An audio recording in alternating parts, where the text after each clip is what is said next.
शहजाद के साथ आप देख रहे हैं नाजरीन, इस वक्त में बदनाम ज़माना कच्चा का इलाका जहां पे डाकुओं ने अपनी दहशत फैला की थी। इस वक्त मैं मौजूद हूं वहां के इलाके के जो मकीन है, यहां पे उनसे गुफ्तगू करते हैं। अच्छा प्यारे भाई, आपको अब पंजाब पुलिस के हमारे जवानों ने जो कुर्बानी अब तक दी है आप लोगों की हिफाजत के लिए, जैसे आपको परेशानी का सामना करना पड़ता था, अब क्या मसाइल हैं आपके लिए? अभी बिल्कुल बेहतर है माशाल्लाह अल्हम्दुलिल्लाह।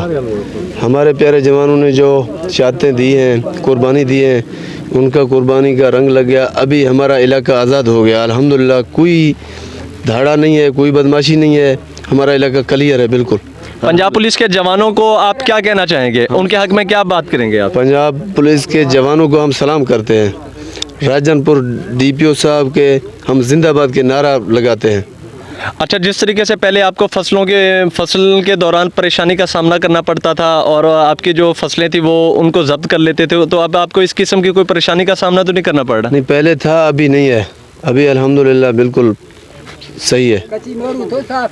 जी नाज़रीन, अल्हम्दुलिल्लाह राजनपुर DPO साहब की महरूम मिन्नत और इन जवानों की कुर्बानियाँ जो हैं वो रंग ले आई हैं और काफ़ी हद तक जो ये इलाका इस वक्त क्लियर हो चुका है और हमारे जवानों की जो कुर्बानियाँ हैं वो रंग ले आई हैं। शहीदों की जो इस वक्त इस कच्चा के इलाके के अंदर हमारे शहीदों का कम से कम 2010 से जो ऑपरेशन स्टार्ट हुआ है, 2010 से 2023 तक हमारे 41 से 42 की तादाद में जो है हमारे जवानों ने शहादतें नोश की हैं और उसके अलावा 25 से 30 के करीब हमारे जवान जो हैं वो ज़ख्मी भी हुए।